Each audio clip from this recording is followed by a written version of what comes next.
More often.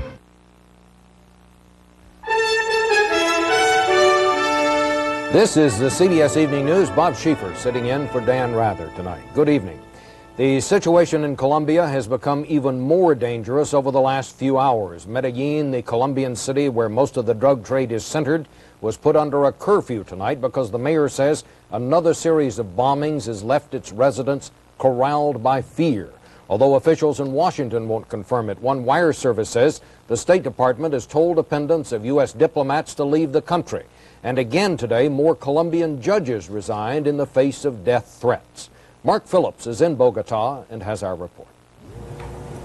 It's crunch time for Eduardo Martinez Romero and for the entire Colombian anti-drug cartel crackdown.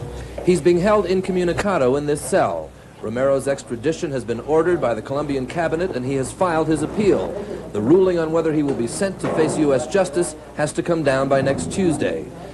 Colombians may have grown used to the tension and fear of violence that are daily facts of life here, but they know that any extradition may well lead to a bloodbath surpassing even Colombia's brutal standards. If the country needed more assurance of that, it came in a report in a French newspaper in which cartel drug lord Pablo Escobar is quoted as saying from his jungle hideout that he has a strike force that can fight on for 2 years.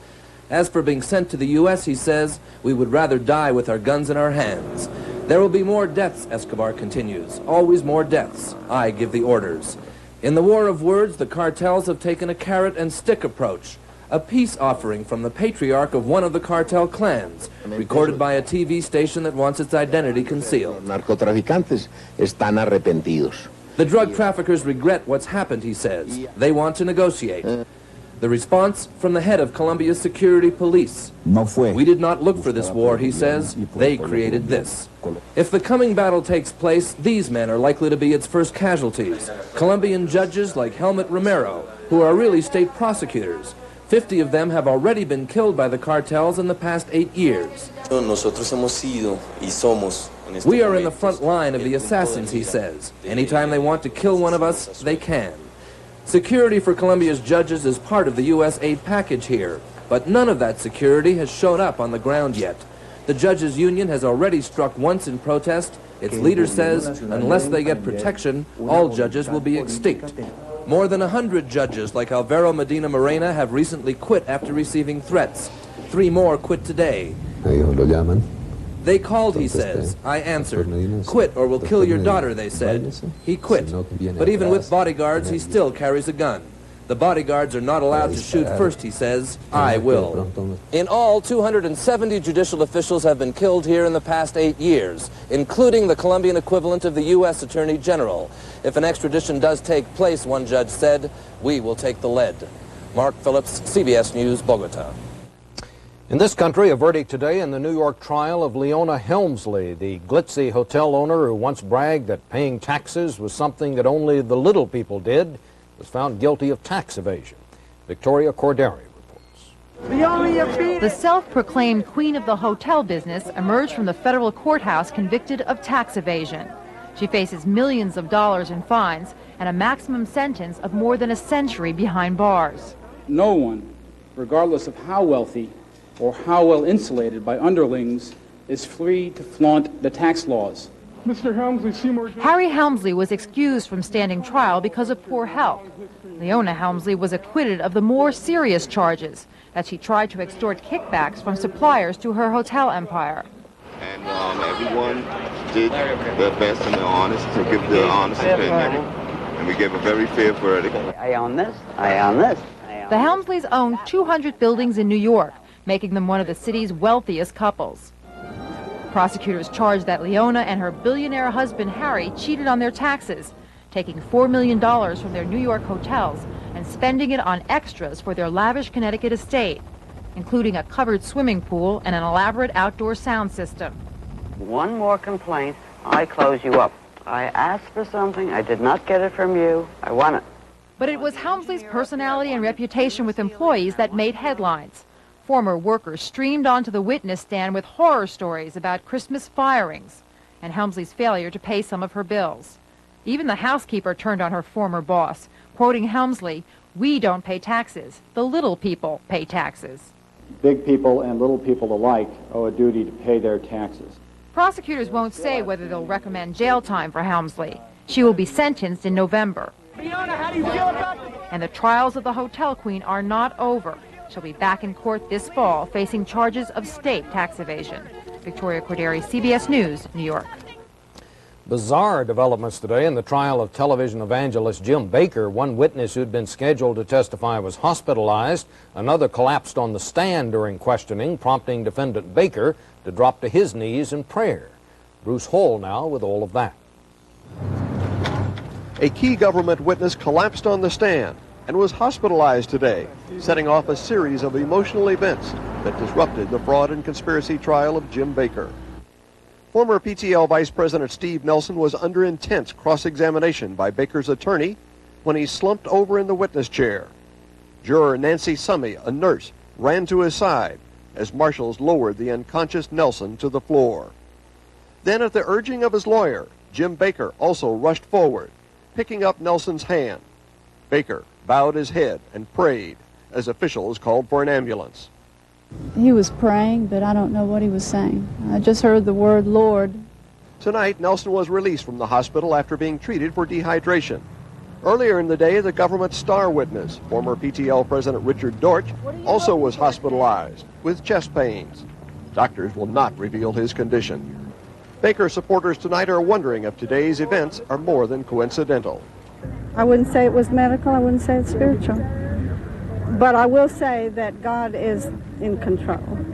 Judge Robert Potter recessed the trial, while attorneys try to decide what effect the possible loss of two key witnesses will have on the case, and if the emotional incidents inside the courtroom today will have any influence on the jury.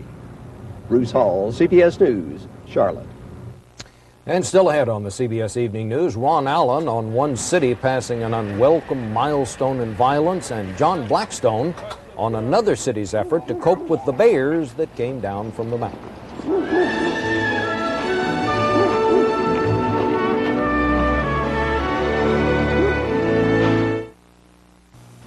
You're up. I'm sleeping. You were walking. I was walking in my sleep. Have your coffee. Hey, yours is darker than mine. Mine's decaffeinated Folgers Crystals. Yours is the decaffeinated you always drink. Did you use the same amount? Yeah, watch. Mine's mountain grown Folgers. Nice aroma.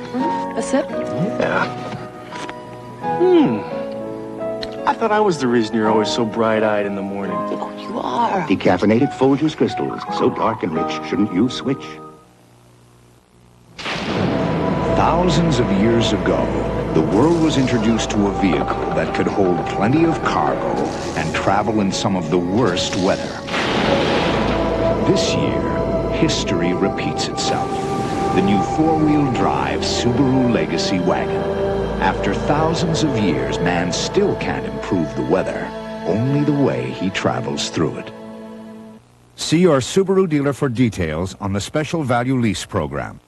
It's Color Tile's Labor Day savings celebration. Save on every ceramic tile, no-wax vinyl tile, every Armstrong sheet vinyl, every in-stock wall covering. Plus, save on every square yard of DuPont Stainmaster carpet. Hurry, Labor Day savings end Monday at Color Tile. Now a great cherry taste comes to Maalox Strength. New Maalox Plus Cherry Cream Tablets with the medicine doctors recommend most and a cherry taste you'll love. New Maalox Plus Cherry Cream Tablets. Strong relief for all your Maalox moments. A convicted cocaine dealer has told authorities that he smoked crack with Washington, D.C. Mayor Marion Barry on several occasions last winter. That disclosure tonight, according to CBS television affiliate WUSA in Washington. The station says that convicted dealer Charles Lewis has agreed to cooperate with prosecutors in a perjury and drug trial next month. Mayor Barry has denied using cocaine, and a spokesman tonight stood by those earlier denials. The killings, meantime, go on in the nation's capital. The number of homicides is running well ahead of last year's record figure in spite of a highly publicized federal effort to cut down on drug-related violence. Ron Allen with that. An 18-year-old shot in the head while making a phone call about a mile from the Capitol is the 302nd murder victim in Washington this year. Two other young men were also killed just hours before. The murders were most likely drug-related. 4 months after drug czar William Bennett singled out Washington, D.C. as a high-intensity drug area and called for additional federal resources, the nation's capital is well on the way to a second straight year as America's murder capital. The drug enterprise is growing so quickly and competition is becoming so intense because drug dealers are convinced that the criminal justice system is rather irrelevant. Police have said the carnage is being caused by crack cocaine dealers fighting over turf and huge profits, a deadly process that began almost 2 years ago, but still hasn't settled down. I think that we can look forward to several more years of this, 3 or 4 more years, and I think that's really tragic and unfortunate. Washington police refused to be interviewed about the murder rate today. A spokesperson would only say, "We want officers out on the streets fighting crime, not counting victims." Police chiefs across the nation argue the problem can't be solved in their communities unless drugs are stopped at their source, in the fields of countries like Colombia. We need something for the broader picture, and that picture is the international narcotic trafficking. Colombia supplies most of the cocaine coming into the United States. Yesterday, their justice minister acknowledged the drug cartels in her country are contributing to the daily bloodshed on the streets of American cities. So this is a war we must fight. Everyone, we are doing our part. We hope you can do yours. Just blocks away from where the president will deliver his drug message next week, many residents here in the nation's capital believe the violence is beyond the control of any authority. Ron Allen, CBS News, Washington. In another highly publicized case, 2 young white men were indicted on murder charges today in Brooklyn just 1 hour before funeral services for the black teenager they allegedly attacked. As many as 30 whites had reportedly confronted the victim and 3 of his friends. And today, resentment and anger mixed with expressions of sadness. Betsy Aaron reports. They buried 16-year-old Yusuf Hawkins today, allegedly murdered by whites who thought he was dating a white woman. The church could not hold them all, the family, the friends, the neighbors, the strangers, the politicians. Mayor Ed Koch, Governor Mario Cuomo, not viewed kindly in this part of the city. The killing happened in the midst of a very heated mayoral race, in a city increasingly divided along racial lines. And this is Bensonhurst, the white Brooklyn community where the murder took place. The people here are a proud group, and they're not wearing their tarnished image easily. We love this neighborhood. Our children were raised in this neighborhood. We're not animals. They are mostly Italian Americans living among their own. Close your eyes and it could be Italy. The sounds, the smells. Inside these well-manicured row houses, the children grow up. We just got to think that we're tough, you know, and show people that we're tough, you know what I mean? Just to keep other people away. How does a black woman feel in a neighborhood like this? Whenever I'm here, people just look at me like I'm from another planet, so I ignore that, you know. But they don't bother me, I don't bother them. We should lift up our heads high because we are good people in this neighborhood. That is what we must remember. A mass at the Church of St. Dominic, a congregation whose members talk with sadness of the killing. Bianco che nero, siamo tutti figli di Dio. She said whether black or white, we're all God's child. A neighborhood is hurting here, so many angry at being blamed for the actions of so few. While in Bedford-Stuyvesant, there is also anger felt and encouraged. I want you to see the father and the mother. 1 week after the killing, police are still looking for Joseph Fama, the boy suspected of pulling the trigger. With all the years of civil rights progress in this country, with all the laws, with all the protections, more and more often there are outbursts of racism. I think it's still as bad in many ways as it was back in the 70s. I think we have come a long way, particularly in the South and certain parts of the country. But I think there are pockets of extreme racism that still exist in the United States that can be explosive. What better testament to that than today's burial of 16-year-old Yusuf Hawkins? Betsy Aaron, CBS News, New York.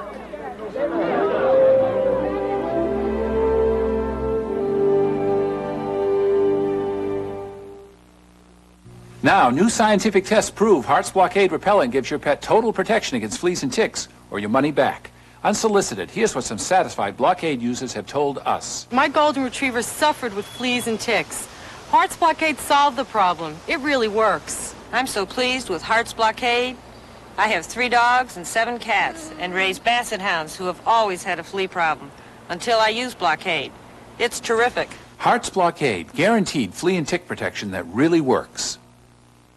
Attention shredded wheat eaters, you've been missing something. Taste, but no more. Kellogg's Squares brings you that superlative shredded wheat nutrition with no salt, no fat, no cholesterol. But wait, Kellogg's Squares gives you free in every bite. Taste. Sweet, delectable fruit in the middle. You might never eat plain old shredded wheat again. Kellogg's Squares, shredded wheat with taste. Free in every bite. And speaking of taste, now Squares have 35% more raisin. Great taste. Free. Crosswords and croissants need Sunday breakfast at our house, complemented by the rich, fresh flavor of Sunsweet pitted prunes. Sunsweet, an 8-letter word that means delicious. Only one prune tastes unsweet. Are your teeth sensitive? Do they hurt? Sensodyne toothpaste can help stop the domino effect that can start with sensitivity. Then pain can make you stop brushing and can lead to tooth loss. Sensodyne toothpaste helps stop the pain and the domino effect. Congressional Democrats charged today that the Bush administration is operating on automatic pilot because 7 months into his term, they say the president has still not filled many top executive branch jobs. A spokesman for the administration accused the Democrats of playing politics with the numbers. Wyatt Andrews now with more from the summer White House in Kennebunkport.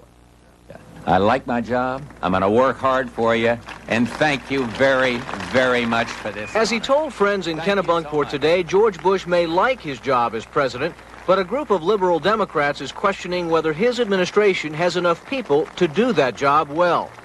The Democratic study of some 400 top policy positions concludes that President Bush doesn't even have nominees for 41% of those jobs. The count of absentees reaches 56% when it includes nominees awaiting confirmation by the Senate. I think it represents clear, benign neglect of the president in getting his administration going. According to the Democrats, Mr. Bush has his people in only 11 of the 22 top jobs at the Pentagon. At the Education Department of the Education President, it's 9 of 16. And at the Justice Department, one of the spearhead agencies for the new war on drugs, 24 positions available, 9 Bush appointees confirmed. This administration, for one thing, is out and active and highly successful. The White House charges the Democrats are playing with numbers to fire a political cheap shot. People such as the House Democrats are trying to make a partisan issue of this, that the facts don't stand with them. Yet it is clear there are tie-ups in a nominations process that includes long FBI background checks and tough pending rules on ethics. The Consumer Product Safety Commission delayed action on a baby crib recall, for example, because the president hasn't nominated a third commissioner. We can't do it without another commissioner. Despite that, not even the Democrats are claiming that the government's in gridlock, and implied in the White House's defense that all goes well is the idea that they might not really need the officials they don't yet have. Wyatt Andrews, CBS News, Kennebunkport.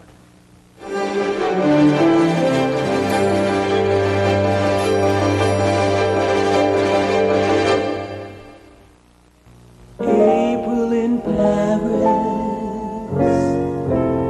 He said he'd give me Paris wrapped up in ribbons. But he was young and poor. So we settled for a small cafe and coffee. Coffee so rich, I thought I'd never taste its like again. Discover the pleasure of rich French roast from Maxwell House. Rich French roast coffee. We can't give you France, but we'll give you the flavor. It's Color Tile's Labor Day savings celebration. Hurry now for store-wide savings of up to 51%. Save up to 51% on every ceramic tile, up to 30% on no-wax vinyl tile. Save up to 25% on every Armstrong sheet vinyl, and every in-stock wall covering is half price. Plus a spectacular introductory offer on new color carpet. Save up to 39% on every square yard of DuPont Stainmaster carpet. Only at the Labor Day savings celebration. Only at Color Tile. Hurry, sale ends Monday. To the average car, this could be a dangerous body of water, even though it's only an inch deep. That's why you should drive the new four-wheel drive Subaru Legacy, the latest in foul weather gear. To my beautiful wife, It's nice to know he still loves the way you look. And if you wear dentures, you can count on Effordent to freshen up dentures and clean away stains so well. With Effordent, all he'll notice is you. UN Security Council late today deplored Israel's deportation of 4 Palestinians to Lebanon this week. The vote was 14-0, with the United States abstaining. At least 19 Palestinians and 2 Israeli soldiers were wounded in today's violence in the occupied territories. In one incident, gunmen seriously wounded a Palestinian suspected of collaborating with Israel. Suspected collaborators live under siege, viewed as enemies of their own people. Bob Simon reports. It is high noon in the West Bank village of Yabad, and the guys packing pistols and Uzis and grenades, the Najjar brothers, are Palestinians. They are collaborators with the Israeli Army of Occupation, informers, enforcers. Their motto, anyone who looks at us the wrong way twice will die. 1 year ago, the Najjar family was run out of town. Their house was gutted, their business burned. Then just a few weeks ago, the army put up a permanent post in the village. The brothers returned to reclaim their home, which is now their fortress. From a third-floor pillbox, they are masters of all they survey, surrounded by soldiers and by fear. What do you think of the Najjar brothers living here? I don't think anything. I can't say anything, please. The pistols, rifles, and shot grenades may seem macho and melodramatic, but the Najjar boys have every reason to be afraid. More than 100 Palestinians have been killed by their fellow Palestinians since the Intifada began, accused of collaborating with the Israelis. They're usually killed with knives or with hatchets, their bodies left untended in the streets until the Israelis come to clean up. The pace of these killings has picked up recently as the Intifada has turned inwards, focusing less on fighting the Israelis, more on purifying the revolt. Usually the capital punishment will come from the leadership of the Palestinian people. It's understandable that the boys are feeling edgy. Our arrival seemed to make them uncomfortable. Tell him it's okay. Until our invitation had been confirmed. The collaborators are banding together in virtual militias to protect themselves, armed and supported by the Israelis because they do a job, intimidation and identification. Behind the smiles, Ali Najjar is asking, "Where's your brother? Heard he's behind all the trouble here." "Nonsense," says the kid. Collaborators have been used by every occupying power in history. The Israelis who object to the occupation object to its seamier side as well. I think that the worst thing that Israel can do is to work in a colonialist way, using collaborators in order to achieve its goals. The Najjar boys have thrown in their hand with the Israelis, knowing full well that this is no nickel ante. These are the highest stakes in town. Bob Simon, CBS News, Yabad. South African police arrested more than 200 women today during a multiracial anti-apartheid march in Cape Town. Those arrested included the wives of 2 prominent clergymen, Archbishop Desmond Tutu and the Reverend Alan Bosak. Today's protest is the latest in a nationwide campaign, which is timed to peak during next week's parliamentary elections, from which blacks are excluded.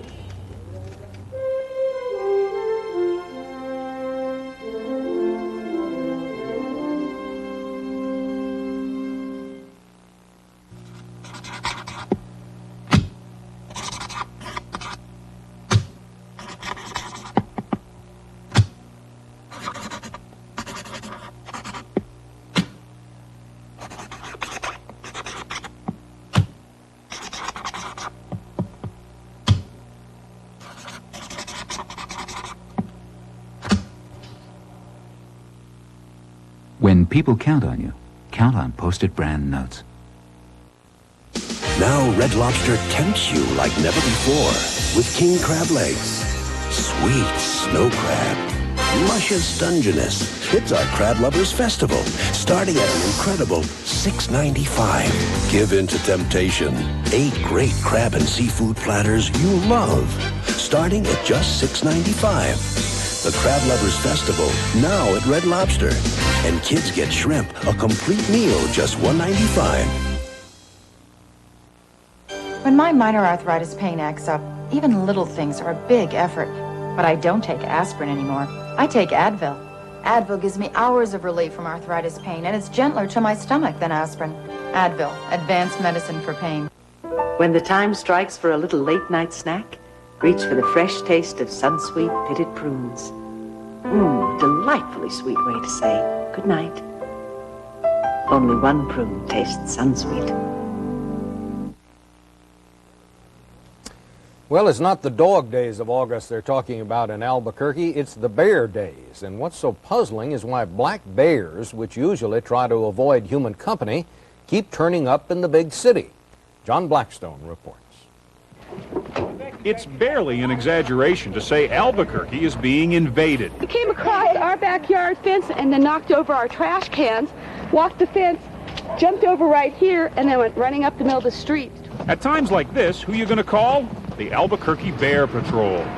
I thought it was an odd-looking big dog. And I looked out the window and I go, oh my God, it's a bear. If it's a bear, go ahead and give us a call. State game officials have been called 18 times. 18 black bears spotted in the city in little more than 2 weeks. This one stopped running and started stumbling soon after it was shot with a tranquilizing dart. 3 of the bears have been hit by cars and killed, but most have been captured and then taken back to the wild. What do you guys think about all this? Neat. Albuquerque's bear problem starts above the city in the Sandia Mountains. I'm looking for acorns. It should still be on the trees. The things bears eat are hard to find now because of the drought. Bear experts say it's happened just when bears need to eat most. We haven't found any acorns yet at all. They've got to put all their fat for hibernation on between now and about the 1st November. The first hungry bear to wander into Albuquerque was a cub too young to take care of itself. It was taken to the zoo. Then what's believed to be the cub's mother showed up and wound up Albuquerque's bad news bear.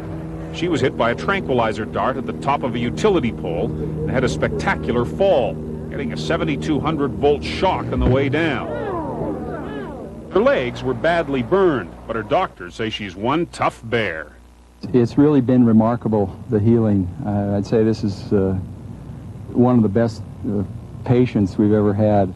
Other invading bears have been luckier. The next time a bear went up a pole, the power was turned off and neighbors made certain any landing would be a soft one. Bears and people are running into each other in unusual numbers throughout New Mexico and in other parts of the West. With the continuing food shortage, experts say this will go on until hibernation. The eagle's gonna come down and swoop on him and take him away and put him in the mountains. The way people view these encounters, it's the bears who are where they shouldn't be. The bears, however, might have a different view. The bears are doing what they've always done. They're not doing anything different. It's the people that have changed. We have built houses here. We've built streets and roads. Albuquerque is growing, the suburbs creeping up into bear territory. What seems like an invasion of bears may in fact be an invasion of people. John Blackstone, CBS News, Albuquerque. And that's the news. Bob Schieffer, CBS News in New York, sitting in tonight for Dan Rather. Good night.